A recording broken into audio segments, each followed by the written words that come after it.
नमस्कार विद्यार्थियों। पिछली क्लास में हमने पढ़ा था आयनिक विलयनों की चालकता का मापन। आयनिक विलयनों की चालकता का मापन किस प्रकार से किया जाता है और कौन से सिद्धांत के अनुसार होता है। आज की क्लास में हम पढ़ेंगे चालकता एवं मोलर चालकता पर सांद्रता का प्रभाव। सांद्रता के द्वारा चालकता और मोलर चालकता किस प्रकार से प्रभावित होती है। तो सबसे पहले बात करते हैं हम चालकता की।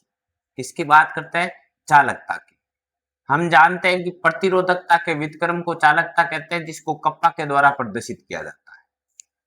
और ये जो चालकता होती है प्रतिरोधकता का व्युत्क्रम होती है और किस पर निर्भर करती है कि किसी भी विद्युत अपघटनीय विलयन के इकाई क्षेत्रफल में विद्युत अपघटक के मोलों की संख्या पर निर्भर करती है। अगर विलयन के इकाई क्षेत्रफल में विद्युत अपघटक के मोलों की संख्या बढ़ेगी तो चालकता का मान बढ़ेगा, और इकाई क्षेत्रफल में विद्युत अपघटक के मोलों की संख्या घटेगी तो चालकता का मान कम होगा या चालकता के मान में कमी होगी। तो हमें इन दोनों पर देखना है किसका प्रभाव? सांद्रता का प्रभाव। पहले बात करते हैं चालकता के लिए। तो चालकता के लिए हम इसको परिभाषित करने से पहले ये देख लेते हैं कि अगर हम सांद्रता के मान में कमी करते हैं, सांद्रता में क्या करते हैं? कमी। सांद्रता में कमी करेंगे तो इकाई क्षेत्रफल में विद्युत अपघटक के मोलों की संख्या कम होगी, और इकाई क्षेत्रफल में विद्युत अपघटक के मोलों की संख्या कम होगी, इसका मतलब चालकता के मान में भी क्या होगी? कमी होगी। तो हम ये कह सकते हैं कि सांद्रता में कमी करने पर विलयन के इकाई क्षेत्रफल में विलयन के इकाई क्षेत्रफल में विद्युत अपघटक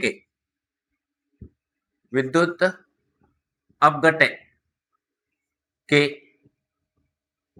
मोलों की संख्या में विद्युत अपघटक के मोलों की संख्या में कमी होती है। इस कारण चालकता के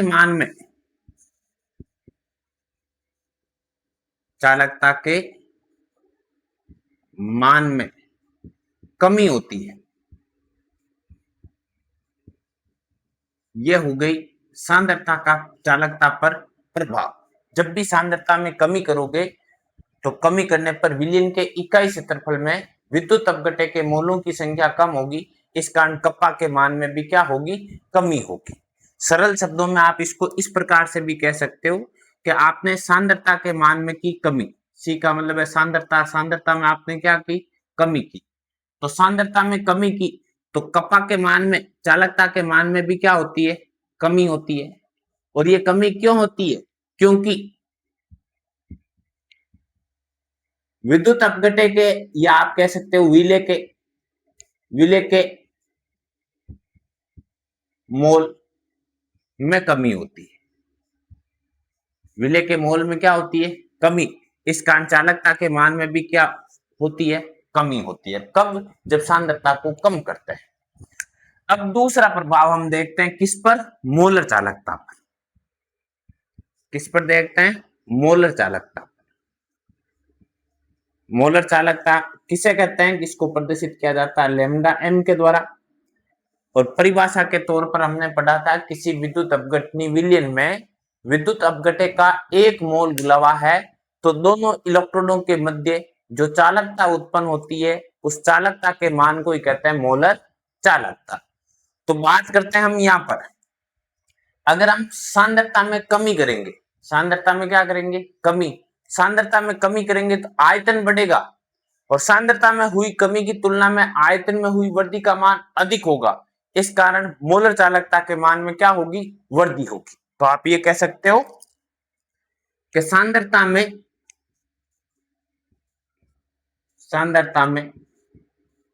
कमी करने पर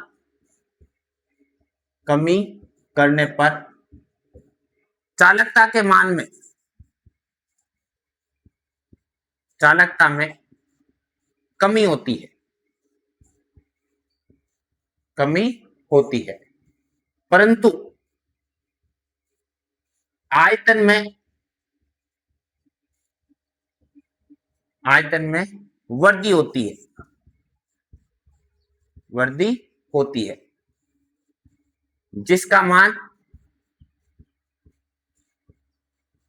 जिसका मान चालकता में कमी से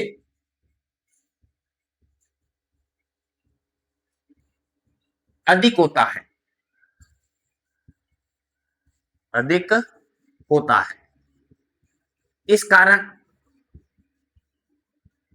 कारण मोलर चालकता में वृद्धि होती है। इस कारण मोलर चालकता के मान में क्या होती है? वृद्धि होती है। ऐसा क्यों? तो इसको भी हम इस प्रकार से पढ़ सकते हैं, क्योंकि हम जानते हैं मोलर चालकता बराबर होती है चालकता इंटू विलयन का आयतन। चालकता के मान में तो क्या हुई? कमी। और आयतन के मान में क्या हुई? वृद्धि। ये कमी और वृद्धि में से किसका मान अधिक है? वृद्धि का मान अधिक है। इस कारण मोलर चालकता के मान में भी क्या होगी? वृद्धि होगी। ये इस पर प्रभाव, ये हुई मोलर चालकता पर सांद्रता का प्रभाव। अब क्योंकि विद्युत अपघट्य पदार्थ दो तरह के होते हैं, एक तो प्रबल विद्युत अपघट्य होता है, एक दुर्बल विद्युत अपघट्य होता है। तो इस मोलर चालकता पर सांद्रता के प्रभाव के लिए एक वैज्ञानिक है जिनका नाम है डी हक्कल। डी हक्कल एवं आंगेसर ने मोलर चालकता पर सांद्रता के प्रभाव को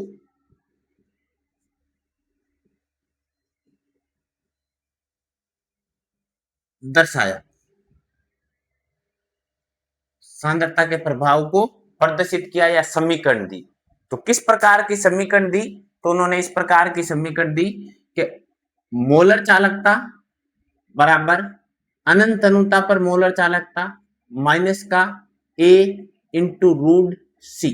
यह है डी हक्कल समीकरण या आंगेसर समीकरण।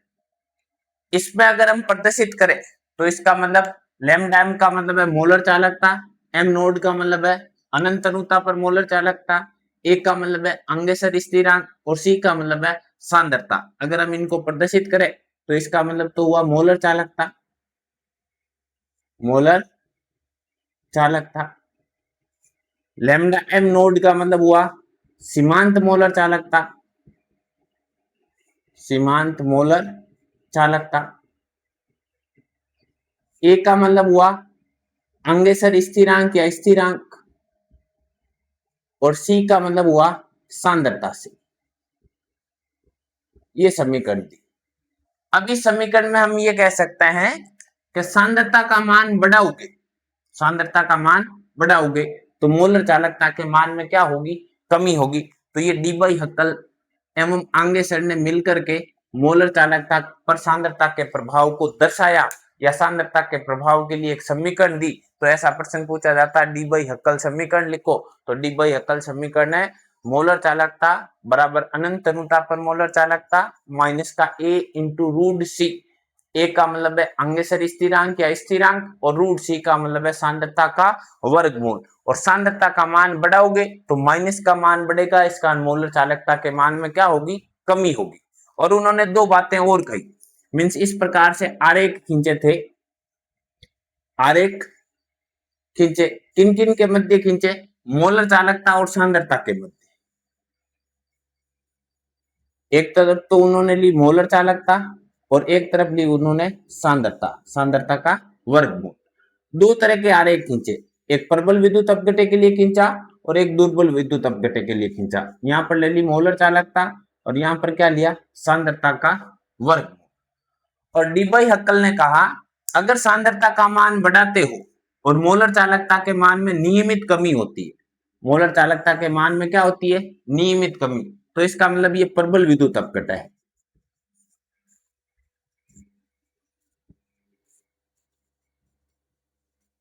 ये पदार्थ कैसा होगा? प्रबल विद्युत अपघट्य पदार्थ होगा। उदाहरण के तौर पर ये ले लिया KCl। ये जो आरेख प्राप्त होगा, इस प्रकार का आरेख किसके लिए प्राप्त होगा? प्रबल विद्युत अपघटय के लिए प्राप्त होगा। दूसरी बात बताई कि अगर सांद्रता का मान बढ़ाते हैं और मोलर चालकता के मान में पहले तो होती है कमी, अधिकतम कमी होने के पश्चात मोलर चालकता के मान में कोई परिवर्तन नहीं होता। अगर ऐसा आरेख आता है तो इसका मतलब वो पदार्थ है दुर्बल विद्युत अपघटय है, दुर्बल विद्युत अपघटय है। कैसा पदार्थ है? दुर्बल विद्युत अपघटय पदार्थ है। मान लिया कि ये दुर्बल विद्युत अपघटय पदार्थ है, वो एसिटिक एसिड। दुर्बल विद्युत अपघटय पदार्थ कैसा है? Acetic acid. ये आरेख हो गया मोलर चालकता और सांद्रता के मध्य। ये जो आरेख खींचा गया, ये आरेख किसके मध्य है? मोलर चालकता एवं सांद्रता के वर्गमूल के मध्य। अब एक बार इसको दोबारा देखना, देखे फिर आगे की बात करते हैं। चालकता और मोलर चालकता पर सांद्रता का प्रभाव। सबसे पहले बात करें चालकता पर, तो जब भी आप सांद्रता में कमी करोगे तो सांद्रता में कमी करने पर इकाई क्षेत्रफल में विद्युत अपघटय के मोलों की संख्या कम होगी, इस कारण चालकता के मान में कमी होगी। दूसरा मोलर चालकता। पहले तो जानकारी होनी चाहिए मोलर चालकता का मतलब क्या होता है। तो विद्युत अपघटय के एक मोल को किसी विद्युत अपघटनी विलयन में घोला जाता है तो दोनों इलेक्ट्रोडों के मध्य जो चालकता उत्पन्न होती है उस चालकता को कहते हैं मोलर चालकता। ज्ञात करने का सूत्र होता है मोलर चालकता बराबर चालकता इंटू आयतन। इसका मतलब मोलर चालकता वो चालकता पर भी निर्भर करती है और आयतन पर भी निर्भर करती है। अब हमें इस पर देखना सांद्रता का प्रभाव। तो हमने कहा सांद्रता में कमी की, सांद्रता में कमी करोगे तो चालकता के मान में, कप्पा के मान में क्या होगी? कमी। कप्पा में कमी होगी, चालकता में कमी होगी, बट आयतन के मान में क्या होगी? वृद्धि होगी। आयतन में वृद्धि होगी। आयतन में हुई वृद्धि का मान चालकता में हुई कमी से क्या होता है? अधिक। वृद्धि अधिक है, कमी कम है, इस कारण मोलर चालकता के मान में भी क्या होगी? वृद्धि होगी।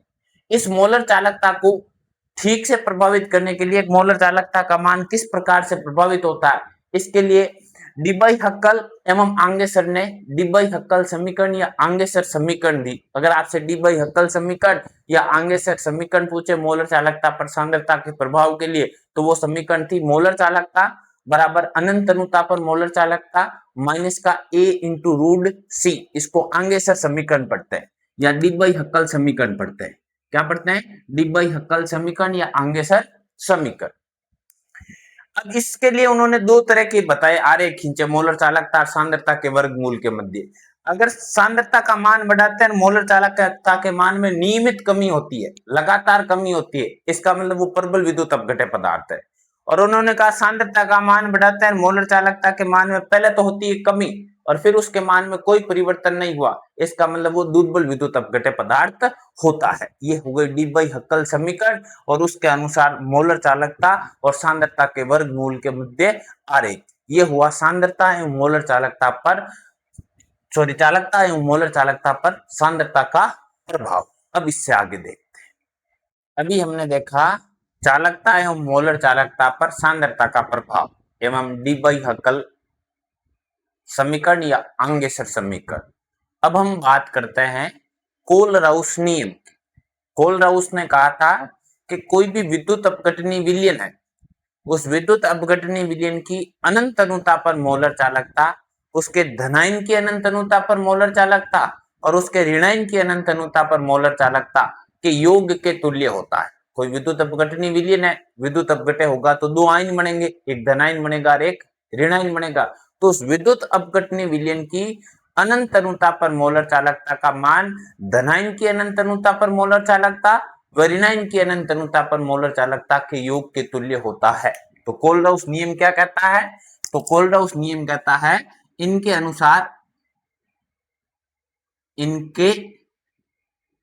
अनुसार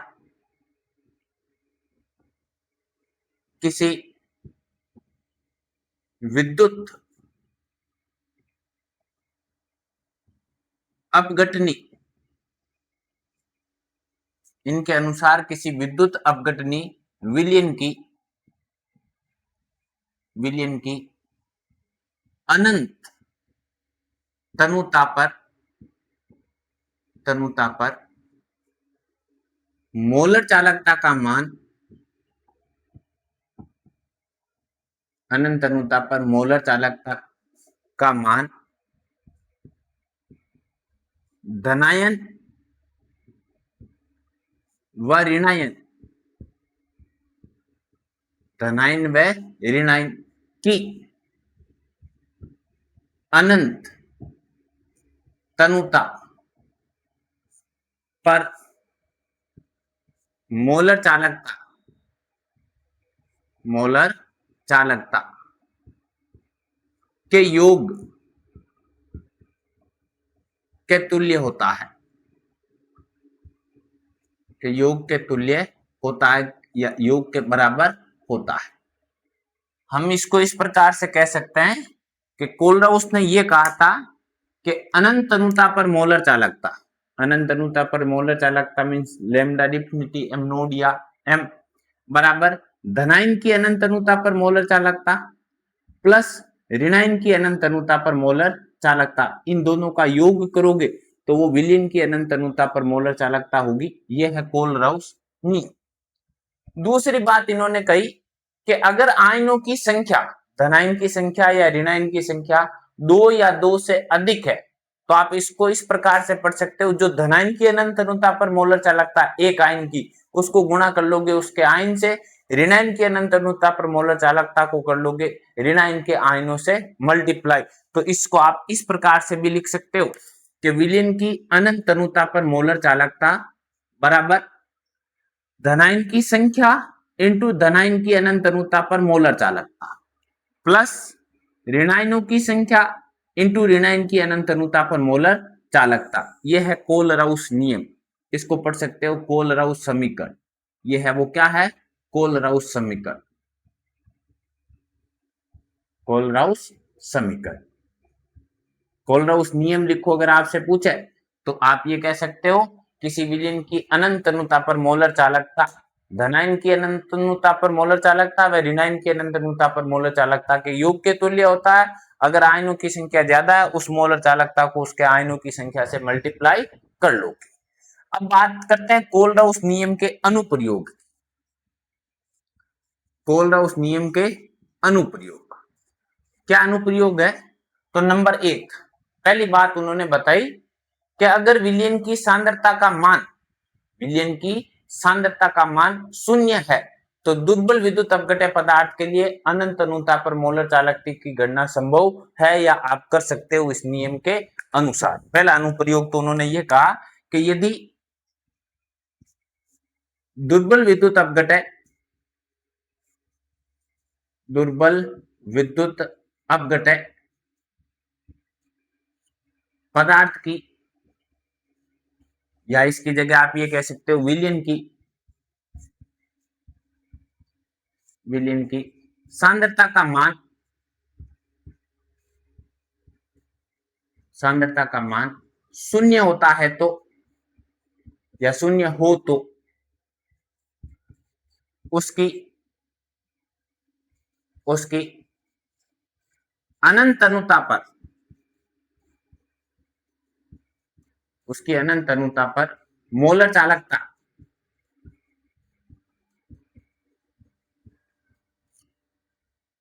उसकी अनंत अनुपातता पर मोलर चालकता ज्ञात हो सकती है या होती है, हो सकती है या होती है। उन्होंने कहा अगर सांद्रता 0 है तो इस समीकरण के अनुसार किसी दुर्बल विद्युत अपघट्य पदार्थों के लिए भी अनंत अनुता पर मोलर चालकता की गणना कर सकते हो। दूसरी उन्होंने बात बताई, दूसरा अनुप्रयोग का नंबर 2 पर, कि किसी दुर्बल विद्युत अपघट्य पदार्थ में जो वियोजन की मात्रा है, ये वियोजन की मात्रा उस विलयन की मोलर चालकता अनंत अनुता पर मोलर चालकता के योग के तुल्य होती है। तो उन्होंने कहा किसी विद्युत अपघट्य में, विद्युत अपघट्य में वियोजन की मात्रा, वियोजन की मात्रा मोलर चालकता, मोलर चालकता व सीमांत मोलर चालकता,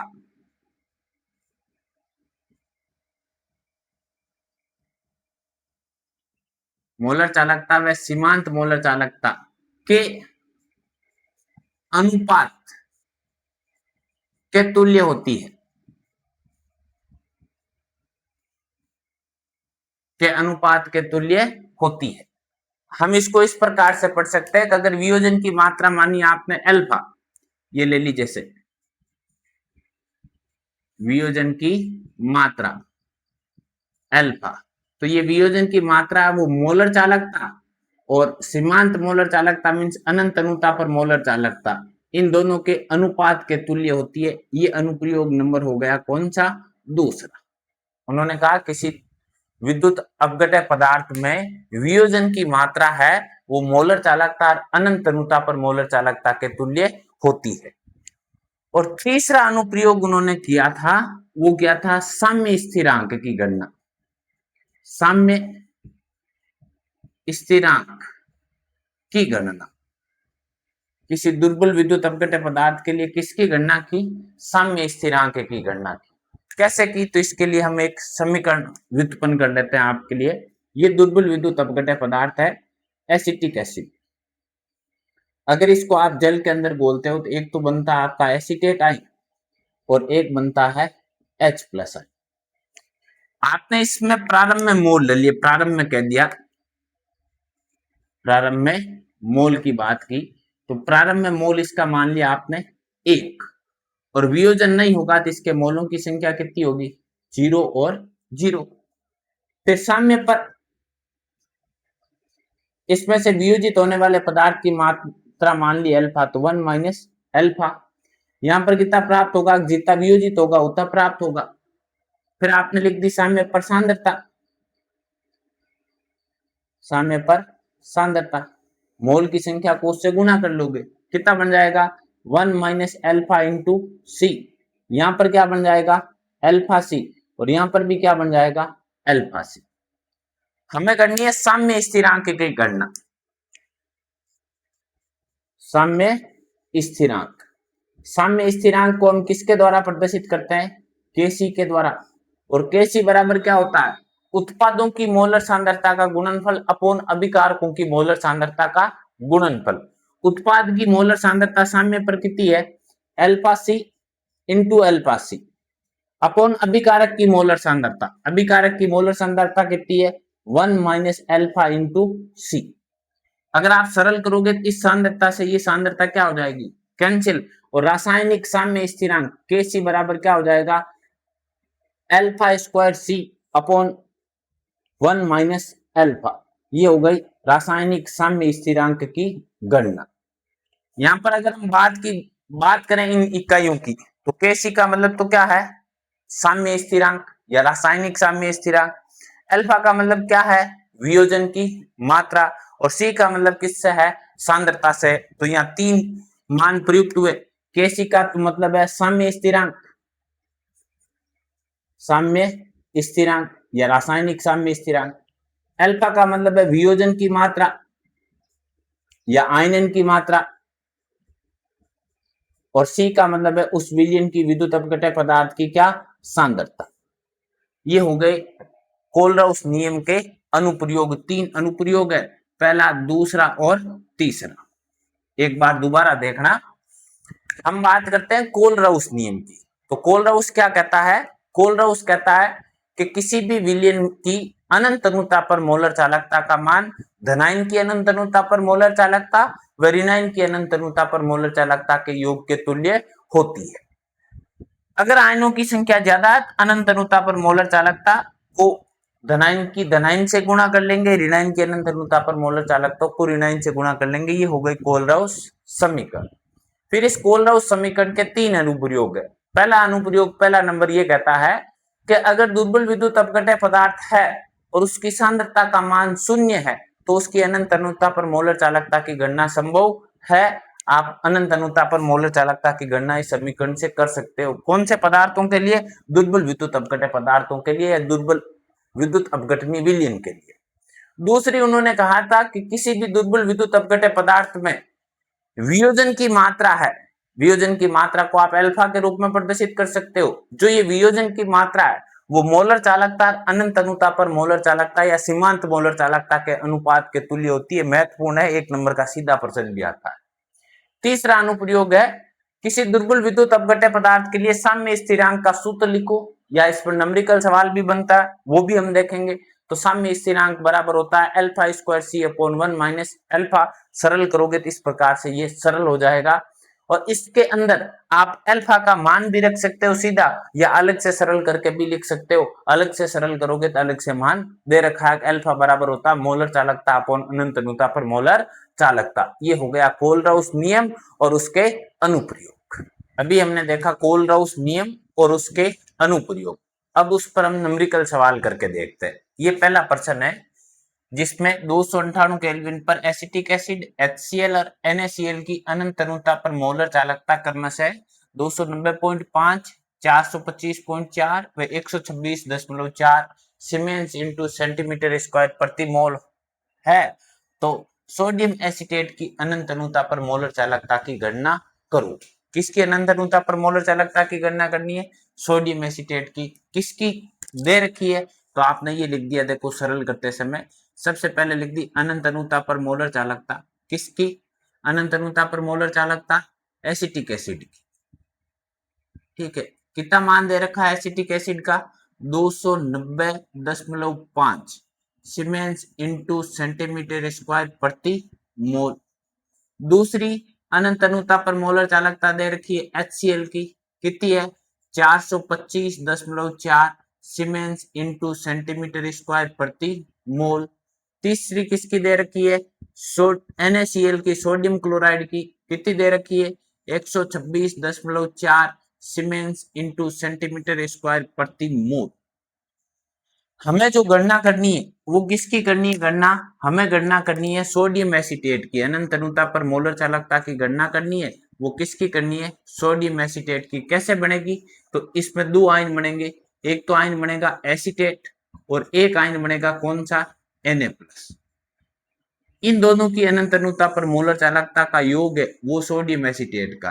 अब ये दोनों आयन किससे प्राप्त होते हैं? इसको समीकरण नंबर दे दिया आपने 1, इसको समीकरण नंबर दे दिया 2, इसको समीकरण नंबर दे दिया 3 और इसको समीकरण नंबर दे दिया 4। इन तीनों समीकरण को मिला करके ये नंबर 4 वाली समीकरण प्राप्त करनी है। तीनों को मिलाएंगे, देखो एसिटिक एसिड HCl और NaCl। इस एसिटिक एसिड में NaCl को तो जोड़ना पड़ेगा और किसको माइनस करना पड़ेगा? HCl को। तो हम ये कह सकते हैं समीकरण 1 व 3 को जोड़ करके समीकरण 2 को घटाने पर, तो ये हमने लिख दिया समीकरण 1 एवं 3 को जोड़कर समीकरण 1 व 3 को जोड़ करके समीकरण 2 घटाने पर घटाएंगे तो क्या बनेगा? तो ये लिखो, घटाने पर बन गया, देखो हमारा सोडियम एसीटेट। क्या बन गया? Sodium acetate. समीकरण 1 में कौन है? Acetic acid. समीकरण 3 में कौन है? NaCl। और 2 में कौन है? HCl। ये बन गया इसका सूत्र, बन गया। अब यहां मान रख दो, किसका मान प्राप्त हो जाएगा? सोडियम एसीटेट का अनंत अनुपातता पर मोलर चालकता। एसिटिक एसिड की कितनी है? 290.5 प्लस NaCl की कितनी है? NaCl की 126.4 माइनस HCl की कितनी है? 425.4। अगर आप इसको सरल करोगे तो अंत में हमें प्राप्त होगा, जो योग करके माइनस करने पर वो सोडियम एसीटेट की अनंत अनुता पर मोलर चालकता प्राप्त होगी और उसकी अनंत अनुता पर मोलर चालकता का मान हो जाएगा 91.5 सीमेंस इंटू सेंटीमीटर स्क्वायर प्रति मोल। ये आ जाएगी सोडियम एसीटेट की अनंत अनुता पर मोलर चालकता। ये रिजल्ट हो जाएगा। एक बार वापस देख लेना, 3 की दे रखी है और चौथे की प्राप्त करनी है। इस चौथे की प्राप्त करनी है तो आपको कौन कौन से समीकरण आयन लेने हैं? एसीटेट और Na। ये रहा एसीटेट और ये रहा N है, तो 1 और 3 को जोड़ोगे, 2 घटाओगे तो ये सोडियम एसीटेट की अनंत अनुता पर मोलर चालकता प्राप्त हो जाएगी। ये तो हो गया कोलराउस नियम से संबंधित समीकरण। अब हमने जो चालकता और मोलर चालकता पढ़ी उससे संबंधित एक न्यूमेरिकल सवाल क्या है, 300 केल्विन तापमान पर 0.20 मोलर केसीएल विलीन की चालकता का मान 0.0246 सीमेंस इंटू सेंटीमीटर स्क्वायर प्रति मोल है, तो मोलर चालकता की गणना करो। क्या दे रखा है इसके लिए, तो इसमें ये दे रखा है, देखो भाई, सबसे पहले दे रखी है केसीएल की मोलरता, जिसको कैपिटल एम के द्वारा प्रदर्शित कर सकते हैं, और उसका मान है 0.20 मोलर मोल प्रति लीटर। दूसरी क्या दे रखी है, केसीएल की चालकता, चालकता को आप कप्पा के द्वारा प्रदर्शित करते हो, मान है 0.0246 इकाई है सीमेंस इंटू सेंटीमीटर स्क्वायर प्रति मोल। आपको क्या ज्ञात करनी है, केसीएल की मोलर चालकता, मोलर चालकता जिसको लैम्डा एम के द्वारा प्रदर्शित करते हो, इसकी आपको क्या करनी है, गणना करनी है। सूत्र किस प्रकार का होता है, तो ये होता है मोलर चालकता बराबर क्या होता है, चालकता इंटू 1000 अपॉन मोलर, यही सूत्र होता है ज्ञात करने का। मान रख दो, ये मान रख दिया, मोलर चालकता बराबर चालकता, चालकता का मान कितना है, चालकता का मान है 0.20 इंटू 1000 अपॉन मोलर चालकता का मान तो ये है ना 0.0246 इंटू 1000 अपॉन मोलरता, और मोलरता का मान कितना है 0.20। आप इसको सरल करोगे तो सरल करने पर प्राप्त हो जाएगा आपको, ये जैसे दशमलव हटा तो नीचे कितने जीरो आए 4, ये हटा तो ऊपर कितने जीरो आए 2, 2 4 कैंसिल करके इसका भाग दोगे तो आपको इसकी अनंत अनुता इसकी मोलर चालकता का मान प्राप्त हो जाएगा। इसकी मोलर चालकता प्राप्त हो जाएगी लगभग 123 सीमेंस इंटू सेंटीमीटर स्क्वायर प्रति मोल।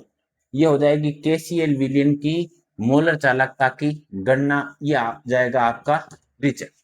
वापस देख लेना, आपको मान दे रखा है मोलरता और चालकता का, गणना करनी है मोलर चालकता की। मोलर चालकता ज्ञात करने का सूत्र होता है चालकता इंटू 1000 अपॉन सांद्रता मीन्स मोलरता। चालकता का मान ये रहा, मोलरता का मान ये रहा, दोनों रख करके आपने सरल किए तो इसकी मोलर चालकता का मान आ जाएगा 123 सीमेंस इंटू सेंटीमीटर स्क्वायर प्रति मोल। ये इस पर हो गए 2 न्यूमेरिकल सवाल। तो आज की क्लास में हमने सबसे पहले तो देखा चालकता और मोलर चालकता पर सांद्रता का प्रभाव, फिर देखा कोलराउस नियम और उसके अनुप्रयोग, अभी हमने इस पर देखे न्यूमेरिकल सवाल। अगर आपको ये हमारी क्लास ठीक लगी, समझ में आई, तो हमारे चैनल को लाइक करें, शेयर करें एवं सब्सक्राइब करें। धन्यवाद।